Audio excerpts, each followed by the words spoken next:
Bismillahirrahmanirrahim. Assalamu alaikum students, how are you all? My name is Khadija Kamran and I am from Unique High School and I will teach you General Science of 7th class. Okay students, hope so कि आप अपने घर में अपने parents से भी guideline ले रहे होंगे, बट यूनिक ने आपको फैसिलिटेट करने के लिए इन ऑनलाइन क्लासेस का आगाज़ किया है.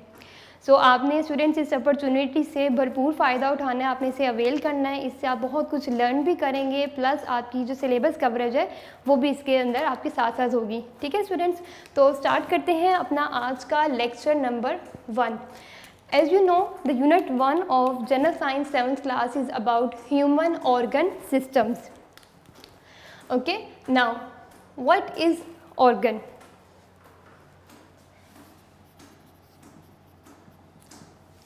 Before going to describe about the organs, I would like to recall some of the previous topics. आपने छोटी क्लासेस में 6th क्लास में आपने कुछ ऐसे टॉपिक्स, ऐसी टर्म्स पढ़ी थी जो आपको याद होंगी, जिसमें से एक सबसे जो कॉमन टर्म है, जो इम्पॉर्टेंट है, वो थी cells. So what are the cells? As you know, cells are the basic structural and the functional unit of life. You can say the basic unit, the foundation of life is called the cells. ठीक है, तो आपने जब ये sales के बारे में पढ़ा था तो आपको वहाँ भी बताया होगा, आपको याद भी होगा कि सेल्स क्या होते हैं. They are the basic unit of life, foundation of life है. नाउ अब ये सेल्स को मैं कैसे रिलेट करूँगी ऑर्गन से, आपने इसको बहुत केयरफुली अंडरस्टैंड करना है यहाँ पे कि सेल्स किस तरह से ऑर्गन्स तक लीड करते हैं. When different cells combine together they make tissues.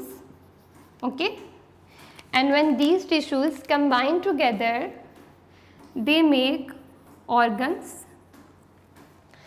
and when these organs combine together they make organ systems, and ultimately these organ systems make an individual.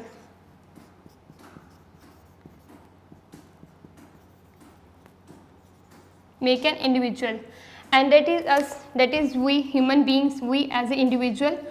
ठीक है जी, cells combine together they make tissues, tissues combine together they make organs, and all these organs, different organs combine together make organ systems, and ultimately all these organ systems, different type of organ systems make an individual like we human beings, we are also individuals. ठीक है, तो यहाँ पर अब हमें organ का concept समझ आ गया कि जैसे ये डिफरेंट जो ये एंटिटीज़ हैं आप इसमें कंबाइन करती हैं तो इससे ऑर्गन्स और ऑर्गन्स जाकर आके ऑर्गन सिस्टम्स बनाते हैं.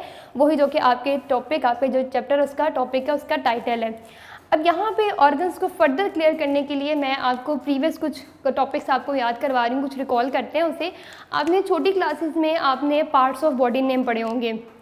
अब वो पार्ट्स ऑफ बॉडी नेम जब आपने पढ़े थे तो आपको याद होगा आपने different parts of body name learn किए होंगे. What was that? Like I, ear, nose, tongue, your heart, your stomach, your brain. These are all the different parts of body. वहाँ पर आपने इसे parts of body name से याद किया था. अब हम यहाँ पर terminology जो है वो change कर रहे हैं. Now the terminology has been changed.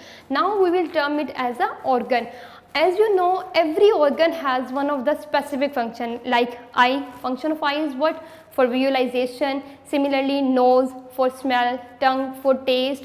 Just like that, brain for your thinking, heart for the pumping of blood, and similarly stomach for the digestion of food. मैंने ये जिन organs के नाम लिए हैं इनमें से मोस्टली आपकी चूँकि बुक में भी डिस्कस हुए हैं तो मैंने उन्हीं को यहाँ पे एज ए एग्जाम्पल कोट किया है. ठीक है स्टूडेंट्स, तो अब ऑर्गन क्या हो गया कि आपकी बॉडी का हर वो particular part act as a organ कि जो एक पर्टिकुलर फंक्शन, एक पर्टिकुलर रोल प्ले कर रहा है.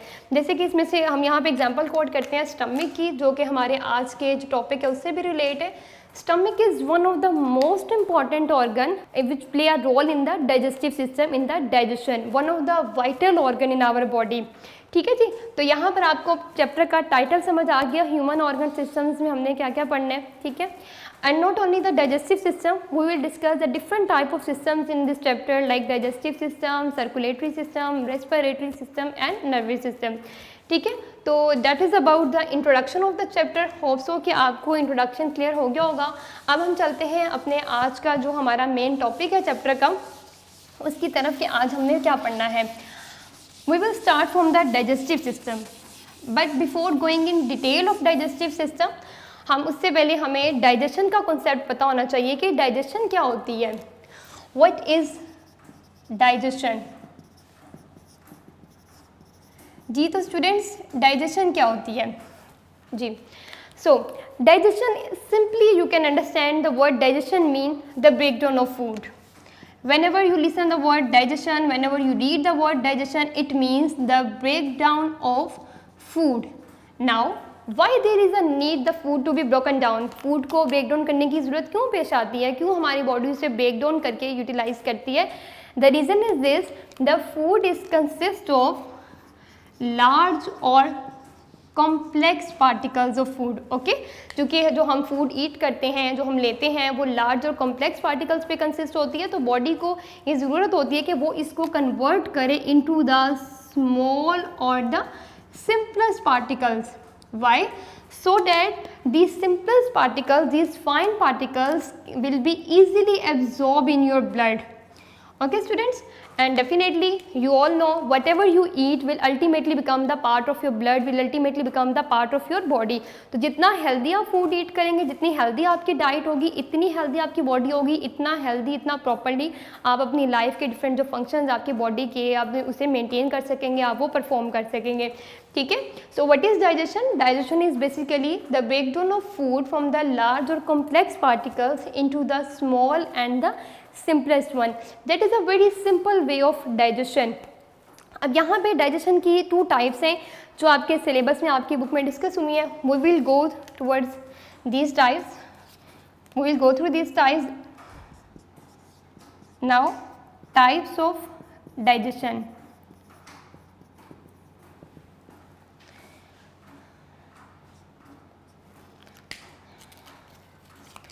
Number 1 is mechanical digestion.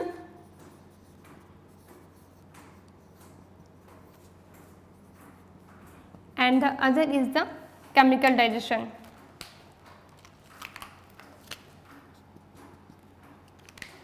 Okay. Number 1 is the mechanical digestion and the second one is about the chemical digestion. Ji. Let's start with the first one which is a mechanical digestion. अब जैसे word mechanical हम सुनते हैं तो हमारे mind में एक चीज़ आती है कि that the something is physically involve, कि कोई चीज़ इसके अंदर फिजिकली पार्टिसिपेट कर रही है इस डाइजेशन के अंदर. नाउ मैकेनिकल डाइजेशन में क्या होता है? The moment when you put the food in your mouth. सबसे पहले तो ये क्वेश्चन आपके माइंड में आ सकता है कि डाइजेशन कब स्टार्ट होती है, कब होगी start digestion? The moment you put the food in your mouth your digestion process will begin, your digestion process will be activated. जैसे ही आपने कोई बाइट, कोई फूड, कोई पार्टिकल आपने अपने मुंह में, अपनी ओरल कैविटी में रखा है, आपका डाइजेशन प्रोसेस स्टार्ट हो जाता है, एक्टिवेट हो जाता है. अब यहाँ पे जो मैकेनिकल डाइजेशन है उसमें कौन से ऐसे पार्ट हैं, कौन से ऐसे ऑर्गन्स हैं जो अपना रोल प्ले कर रहे हैं? उनमें से सबसे इंपॉर्टेंटली जैसे ही आपने अपने ओरल कैविटी में, अपने माउथ में फूड रखी है, फूड रखे, ठीक है, तो आप सबसे पहले यहाँ पर आपके टीथ एक्टिव हो जाते हैं. ठीक है. टीथ एक्टिव कैसे होते हैं? आपकी फूड को फौरी तौर पे च्यू किया जाता है, क्रश किया जाता है, उससे जो है वो टीयर किया जाता है. ठीक है. सो टीथ यहाँ पे जो कि फिजिकली इन्वॉल्व है, टीथ की च्यूइंग से आपकी फूड के जो वो लार्ज कॉम्प्लेक्स पार्टिकल्स हैं वो यहाँ पर कन्वर्ट होना शुरू हो जाते हैं स्मॉलेस्ट पार्टिकल्स की तरफ. ठीक है जी. उसके बाद सेकेंडली मैकेनिकल डाइजेशन के अंदर जो एक और पार्ट यहाँ पे इंपॉर्टेंट रोल प्ले कर रहा है, डेट इज़ द स्टमक. अब स्टमक कैसे मैकेनिकल डाइजेशन करवा रहा है? With the help of the stomach walls. Do you know कि जो स्टमक वॉल्स हैं वो जब ग्राइंड करती हैं तो उनकी ग्राइंडिंग से भी जो फूड है फर्दर यहाँ पे भी वो कन्वर्ट हुई है स्मॉल पार्टिकल्स में, लेकिन अभी भी वो इतनी स्मॉलेस्ट पार्टिकल्स में नहीं कन्वर्ट हुई कि वो फाइन पार्टिकल्स ब्लड का पार्ट बन सके. तो स्टमक वॉल्स में जाकर जो स्टमक वॉल्स हैं वो इसको फर्दर ग्राइंड करती हैं with the contraction and relaxation of walls. Further grinding के बाद जो यहाँ पे ये प्रोसेस होता है इसको हम कहते हैं मैकेनिकल डाइजेशन. उसको फर्दर इतना स्मॉलेस्ट कन्वर्ट कर दिया जाता है कि अब यहाँ पर आगे जाकर फर्दर वो आपके ब्लड में एब्जॉर्ब हो सकती है. ठीक है जी. सो मैकेनिकल डाइजेशन के अंदर जो मेन 2 पार्ट्स हमने भी डिस्कस किए हैं, डेट इज़ द टीथ जो कि आपके माउथ में है और यहीं से डाइजेशन स्टार्ट कर देते हैं. कौन सा मोड ऑफ डाइजेशन स्टार्ट करते हैं? Mechanical digestion. सेकेंड यहाँ पे क्या करते हैं? स्टमक, जो स्टमक वॉल्स हैं वो क्या करती हैं? स्टमक वॉल्स के वो यहाँ पर आकर उसको डाइजेशन में हेल्प करती हैं with the help of the grinding. ठीक है. प्लस इसके अलावा आपके यहाँ पे जो टंग होती है, जो उसमें जो सलाइवा प्रोड्यूस होता है उसका भी एक फंक्शन होता है कि वो आपकी फूड को सॉफ्ट कर देते हैं, इतना सॉफ्ट कर देते हैं कि वो इजीली इसोफेगस से पास कर सके, ठीक है। उसके बाद नेक्स्ट हम मूव करते हैं केमिकल डाइजेशन की तरफ, that is about the mechanical digestion, जिसमें फिजिकली ये जो पार्ट्स हैं अपना रोल प्ले कर रहे हैं। उसके बाद हम आगे चलते हैं केमिकल डाइजेशन की तरफ कि केमिकल डाइजेशन क्या होती है, ठीक है स्टूडेंट्स। होप सो कि मैकेनिकल डाइजेशन आपको समझ आ गया होगा। Now we will move toward the second type of digestion which is the chemical digestion. Second one is about the chemical digestion. अब जैसे ही आपने केमिकल डाइजेशन का आपने नाम सुना है तो एक वर्ड आप देखनी है जी, chemical. Now it is something related towards a chemical compound, यानी कि अब ऐसा कोई केमिकल कंपाउंड है जो इस मोड ऑफ डाइजेशन में अपना रोल प्ले कर रहा है। मैकेनिकल में तो हमने देखा कि कोई फिजिकल ऐसे पार्ट्स हैं जो अपना रोल प्ले कर रहे हैं, लाइक टीथ है, स्टमक है, आपकी टंग है। केमिकल डाइजेशन में हम ये देखेंगे कि केमिकल डाइजेशन के अंदर जो केमिकल कंपाउंड है, कौन से ऐसे केमिकल्स हैं जो आपकी डाइजेशन के प्रोसेस को हेल्प आउट कर रहे हैं।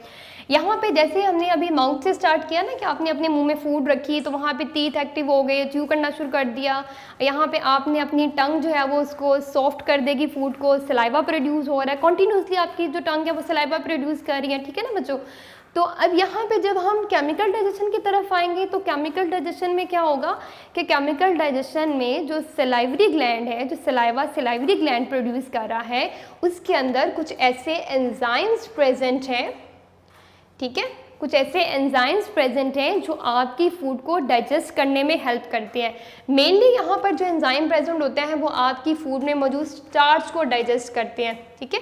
Starch is present in your food, mainly जो आप ब्रेड जो रोटी खाते हैं उसके अंदर ज़्यादातर जो कार्बोहाइड्रेट्स हैं उनके अंदर स्टार्च प्रेजेंट होता है।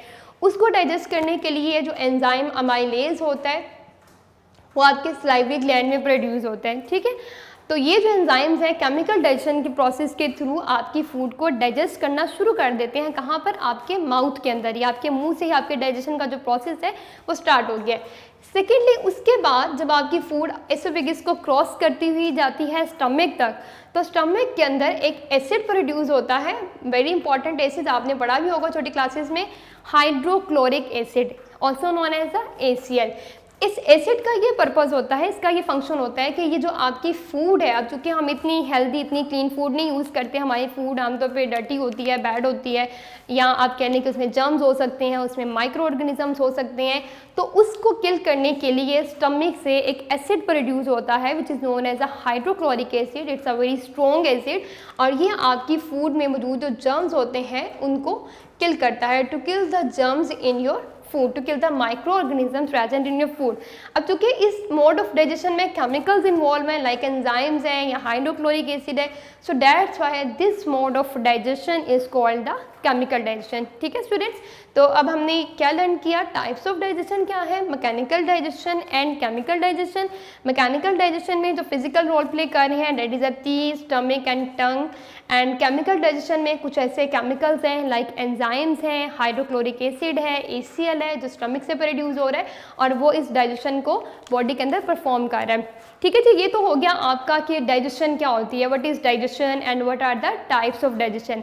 अब हम मूव करते हैं अपने आज के मेन टॉपिक की तरफ जो कि हमारा एक सिस्टम है, और फर्स्ट ऑफ ऑल हम उस सिस्टम को डिस्कस करने लगे हैं जी, डाइजेस्टिव सिस्टम। सिस्टम को अंडरस्टैंड करने से पहले आप सबको डाइजेशन का कॉन्सेप्ट भी समझ आ गया है कि डाइजेशन क्या होती है, ठीक है, और कुछ इंपॉर्टेंट आपने सिस्टम्स भी सुन लिए, वो भी आपको समझ आ गया कि वो कौन कौन से ऐसे सिस्टम्स हैं। इस चैप्टर्स के अंदर हम काफ़ी सिस्टम्स पढ़ेंगे, उनमें से जो फर्स्ट ऑफ ऑल आज हमने स्टार्ट करना है that is the digestive system, one of the most important system of your body. Digestive system, a system which is use to digest your food. अब ये फूड डाइजेस्ट हम क्यों करवाते हैं, क्यों ज़रूरत आती है इस फूड को डाइजेस्ट करने की, डेट्स वाई इस वजह से फूड को डाइजेस्ट किया जाता है कि आपकी फूड में मौजूद जो न्यूट्रिएंट्स हैं, जो आप अपनी फूड में जो इंपॉर्टेंट न्यूट्रिएंट्स आप ले रहे हैं, उन न्यूट्रिएंट्स से आपकी बॉडी को एनर्जी मिले। अगर आप फूड नहीं लेंगे आपको एनर्जी नहीं मिलेगी, आपको एनर्जी नहीं मिलेगी तो आप वर्क कैसे करोगे, आप एक्टिवली वर्क नहीं ना कर सकते अगर आपको फूड ना मिले, आपको एनर्जी ना मिले, आपको न्यूट्रिएंट्स ना मिले। अब वो जो हेल्दी न्यूट्रिएंट्स हैं वो आपकी बॉडी को एनर्जी प्रोवाइड करते हैं, ठीक है। So what ever you will eat will ultimately become the part of your body, will ultimately become the part of your blood, okay। So digestive system is what? To get the nutrients from the food, जो food आपने ली है उस food से जो nutrients है और इन nutrients से बॉडी को अल्टीमेटली एनर्जी प्रोवाइड करना, that is about the digestive system. ठीक है स्टूडेंट्स, तो ये डाइजेस्टिव सिस्टम का एक बेसिक सा इंट्रोडक्शन, इसकी डेफिनेशन भी फर्स्ट लाइन में लिखी हुई है, आप उसे भी मार्क कर लीजिए साथ ही कि डाइजेस्टिव सिस्टम क्या होता है, to get the nutrients from the food and which are necessary for the different functions of your body for the survival of organisms. और ये जो फूड है इसको डाइजेस्ट कैसे करती है बॉडी, कन्वर्ट करती है कॉम्प्लेक्स और लार्ज फूड मॉलिक्यूल्स को into the smallest and the simplest one. ठीक है, सो ये आपका डाइजेस्टिव सिस्टम हो गया। अब आगे हम चलते हैं एनाटॉमी ऑफ डाइजेस्टिव सिस्टम की तरफ। Now we will move towards the anatomy of digestive system. Okay जी, तो first of all what is the meaning of word anatomy, क्या मतलब होता है एनाटॉमी का, इंटरनल ऑर्गन्स। ठीक है, अब ऐसे कौन से इंटरनल ऑर्गन्स हैं जो डाइजेस्टिव सिस्टम को मेकअप करते हैं, जो डाइजेस्टिव सिस्टम बनाते हैं, उसे फॉर्म करते हैं। There are the so many different internal organs which associate the digestive system, but we will discuss the few of them. The most important of them, number 1 is the mouth, you can also say oral cavity. Mouth के लिए यहाँ पे 2 terms use हुई हैं, मैं दोनों ही board पे लिख रही हूँ, आपकी बुक में भी मेंशन है, ऑरल कैविटी और buccal cavity. Mouth is also termed as oral cavity and buccal cavity. Second one is pharynx, third one is oesophagus, इसको दोनों तरह से ही प्रोनाउंस कर सकते हैं, ओसोफेगस भी कह सकते हैं आप, इसोफेगस भी कह सकते हैं, दैट डजंट मैटर। इसोफेगस के लिए एक सिंपल वर्ड जो हम यूज़ करते हैं नॉर्मली, आप इसको फूड पाइप भी कह सकते हैं। ठीक है स्टूडेंट्स, अपनी बुक्स पे मेंशन कर लीजिए, इसको हम कॉमनली फूड पाइप भी कहते हैं, यानी कि खुराक की नाली, oesophagus. The fourth one is stomach, the most important vital organ in the digestive system is your stomach. The fifth one is about small intestine, and the last sixth one is the large intestines. Okay, एक दफा इसे go through कर लेते हैं। What are the internal parts of digestive system, what is the anatomy of digestive system, mouth, oral cavity और buccal cavity, pharynx, oesophagus और food pipe, stomach, small intestine and large intestine. आज के lecture में हम इनमें से एक mouth को डिस्कस कर लेंगे, रिमेनिंग इंशाल्लाह ताला हम अपने नेक्स्ट लेक्चर में डिस्कस करेंगे। ठीक है जी, तो स्टार्ट करते हैं विद द माउथ। ओके जी, तो स्टार्ट करते हैं माउथ से। अब जैसे कि अभी मैंने आपको बताया कि डाइजेशन प्रोसेस कब स्टार्ट होता है, the moment when you put the food in your mouth your digestion process will begin. Okay, it will be activated. Mouth it is also called the oral cavity और buccal cavity.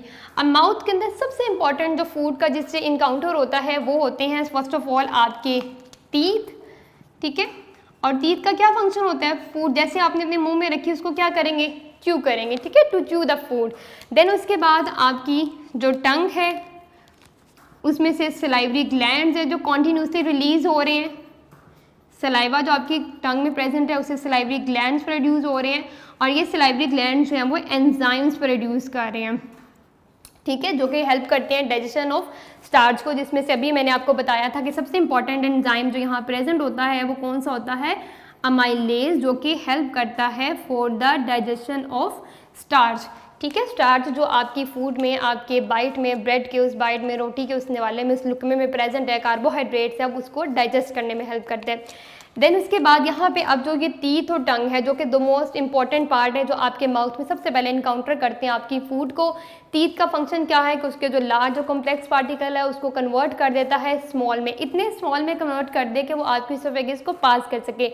Salivary gland से जो enzymes produce होते हैं वो उसमें amylase add करते हैं, plus saliva यहाँ पर इसके साथ साथ एक और फंक्शन भी कर रहा होता है कि वो आपकी फूड को सॉफ्ट भी कर रहा है। च्यू करने के बाद जैसे उसको स्मॉल में कन्वर्ट किया, स्मॉल पार्टिकल्स में, प्लस उसको सॉफ्ट कर दिया, इतना सॉफ्ट कर दिया फूड को कि वो आपकी इसोफेगस को फेरिंग से होते हुए इसोफेगस को ईजिली क्रॉस कर सके और वो स्टमक तक मूव कर दे।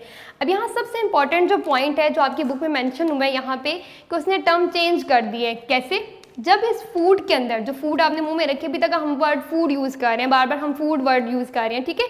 अब जब इसको उसने चू कर लिया और उसमें सलाइवा ऐड हो गया, after the conversion of this saliva and the chewing process, ठीक है, after the addition of saliva and conversion into the small particles, now the word food will be change into the bolus. Very simple definition हम अपनी books पे चाहे लिख लीजिए, underline करके उसे मार्क कर लें। It's a ball of food, यानी कि अब वो जो आपकी फूड है वो एक छोटे से बॉल में कन्वर्ट हो गई है, और इस बॉल में जब वो कन्वर्ट हो जाती है इसको हम बोलस कहते हैं। और ये जो बोलस है ये इजीली आपकी इसोफेगिस को क्रॉस करता हुआ आपके स्टमक तक चला जाता है, ठीक है स्टूडेंट्स। तो ये आज हमने फर्स्ट जो पार्ट है एनेटमी के, इसमें से हमने माउथ को डिस्कस किया है। यहाँ तक ये आपका आज का लेसन है जी। तो फूड यहाँ पे कन्वर्ट हो जाती है बोलस में, bolus which is also called the ball of food. अब ये जो बोलस है, ये जो बॉल ऑफ फूड है, ये आपके माउथ से कैसे पास करते हैं? इस तरह से ये पास करते हैं, here it is called the bolus of food, ठीक है। इट्स योर टंग, टंग के एक्शन से ये जो बोलस है, जो ये बॉल ऑफ फूड है, ये आपकी फेरिंग्स को क्रॉस करता हुआ आपकी इसोफेगिस में मूव कर जाता है। Here it's your pharynx, then afterward it's oesophagus, okay, alongside here is also your windpipe is present, that is called the trachea। अब यहाँ पे ये जो बॉल ऑफ फूड है ये किस तरह से पास करता है, यहाँ फिगर 1.1 में उन्होंने आपको पेरिस्टाल्टिक मूवमेंट्स बताई हुई है। फिगर 1.1 आपको इसी टॉपिक में साथ ही नज़र आ रही होगी, माउथ के नीचे डायग्राम है, उस डायग्राम में कैप्शन में आपको पेरिस्टाल्टिक मूवमेंट्स नज़र आ रही हैं। तो ये पेरिस्टाल्टिक मूवमेंट्स किस तरह से मूव करवाती हैं बोलस को from the mouth passing through the oesophagus till the stomach. अब ये कैसे मूव करेगा, लेट्स डिस्कस। ये जो बोलस है पेरिस्टाल्टिक मूवमेंट्स के थ्रू, जिसमें मसल्स जो होते हैं इसोफेगिस, ये जो वॉल के मसल्स होते हैं एलिमेंट्री कैनाल के, ये कॉन्ट्रैक्ट और रिलैक्स करते हैं। जैसे आपकी फूड आती है तो मसल्स वहाँ पे रिलैक्स कर जाते हैं, ठीक है, उसको पास करने में हेल्प करते हैं। द मोमेंट जब यहाँ पे फूड मूव नहीं कर रही तो ये इस तरह से कॉन्ट्रैक्ट कर जाएंगे। सिमिलरली फिर जब आगे फूड पास करेगी it will relax and help the bolus to move, then again it will contract and then again it will be relaxed. So in this way a wave of peristaltic movements will continue until your stomach, ठीक है। आपके एसोफेगिस में ये wave start होती है mouth से, जब आपका बुलस आगे मूव करता है तो ये कॉन्टीन्यूस जो एक ये वेव है, wave of contraction and relaxation है, इसको हम क्या कहते हैं, it will B term the peristaltic movement. Figure 1.1 में आपको ये पेरिस्टाल्टिक मूवमेंट्स जो है वो नज़र आ रही हैं कि उन्होंने यहाँ पे मेंशन की हुई है, these are called the peristaltic movement, the waves of contraction and relaxation which help the food, which help the bolus to move from mouth till the stomach passing through the esophagus, ठीक है जी। तो यहाँ तक ये आपका जो mouth है इसका ये इंपॉर्टेंट फंक्शन है कि ये आपकी फूड को हेल्प करवा रहा है कि वो आगे मूव कर सके, ठीक है। टीथ ने फंक्शन क्या किया उसको मैं यहाँ पे आपको थोड़ा सा रिवाइज करवा देती हूँ। माउथ का ये पार्ट कि उन्होंने च्यू किया है, इसको कन्वर्ट किया है स्मॉल पार्टिकल्स में। स्मॉल पार्टिकल्स में क्यों कन्वर्ट किया गया है, स्मॉल पार्टिकल्स में इसलिए कन्वर्ट किया गया है सो डैट के वो इजीली पास कर सके। टंग ने उसमें सलाइवा ऐड किया है, उसको सॉफ्ट किया है, ठीक है। सॉफ्ट करने का मकसद ये होता है कि वो ईजिली उसमें से मूव कर सके, उसमें से जो है वो गुजर सके, उसमें से पास कर सके इसोफेगिस में से। और जब वो इसोफेगिस तक पहुँचता है तो वो इस तरह से डायरेक्ट इस तरह से थ्रो नहीं हो जाता, डायरेक्ट उसके साथ फेंक नहीं देते, बल्कि एक जो वेव ऑफ कॉन्ट्रैक्शन है, रिलैक्सेशन है, जो मसल्स की जो मूवमेंट्स है पेरिस्टाल्टिक मूवमेंट्स के थ्रू, उसके थ्रू आपकी फूड जो है वो आपके माउथ से इसोफेगिस से होती हुई आपके स्टमक तक चली जाती है, ठीक है स्टूडेंट्स। तो ये आज का जो माउथ का टॉपिक है, एनाटॉमी और डाइजेस्टिव सिस्टम का जो फर्स्ट पार्ट है माउथ का, यहाँ पर आपका ये कंप्लीट हो गया, ठीक है। इसके बाद थोड़ा सा यहाँ पे जो फेरिंग्स है उसका भी हम साथ ही डिस्कस कर लेते हैं। इसका हमारा टॉपिक कंप्लीट हो गया है। इसके अकॉर्डिंगली जो आपकी डायरी है जो आपने याद करनी है वो क्या है, आपका जो आज से टॉपिक से रिलेटेड MCQs हैं, that is MCQ number 1 and 2, और जो शॉर्ट क्वेश्चन है, short question number 1 what is digestion, ठीक है। मैं एक दफ़ा आपको नोट्स में से भी बता देती हूँ, नोट्स में से ये कौन से MCQ हैं। होप सो कि आप अभी मुझे इसका आंसर आपको भी खुद ही आ जाएगा कि इसका आंसर हमने अभी डिस्कस भी किया। Number 1 MCQ from the unique notes human anatomy, breaking down of the large food molecule into the smaller ones is called digestion, respiration, excretion and chewing. जी, तो क्या कहते हैं उसे? डाइजेशन। ओके, क्योंकि अभी हमने डिस्कस किया ना कि जो लार्ज पार्टिकल्स है फूड को उसको स्मॉल में कन्वर्ट करने के प्रोसेस का क्या नाम होता है? डाइजेशन। सेकेंड एमसीक्यू भी आज से टॉपिक से रिलेटेड है जो हमने भी डिस्कस किया है। In digestion dash contains the teeth, tongue and salivary gland, buccal cavity, liver, stomach, larynx. हाँ जी, तो क्या आंसर होगा इसका? Buckle cavity. अब यहाँ अगर बक्कल कैविटी की जगह माउथ लिखा हो फिर भी आंसर ठीक है, ओरल कैविटी लिखा हो फिर भी ठीक है, क्योंकि हमने अभी स्टार्ट में डिस्कस भी किया था कि माउथ के लिए हम ये टर्म्स यूज़ कर सकते हैं, ओरल कैविटी, बक्कल कैविटी। ठीक है, तो यहाँ पे ऑप्शन ए सिर्फ बक्कल कैविटी की है। अगर बक्कल कैविटी और ओरल कैविटी दोनों प्रेजेंट हो तो फिर आप बोथ ऑफ दीज के ऑप्शन को भी टिक कर सकते हैं, वो भी करेक्ट है। ठीक है, उसके बाद आपका जो शॉर्ट क्वेश्चन नंबर 1 है आज की डायरी में वो है आपका what is digestion. Digestion is a process which changes the large and complex food molecules into the smaller ones that is utilized by the cells in the form of nutrients। ठीक है जी, ये digestion की definition हमने अपने topic के start में आज discuss की थी। तो यही जो डेफिनेशन है, ये जो छोटी सी शॉर्ट क्वेश्चन की डेफिनेशन है, ये आज आपने डायरी में लर्न कर लेनी है।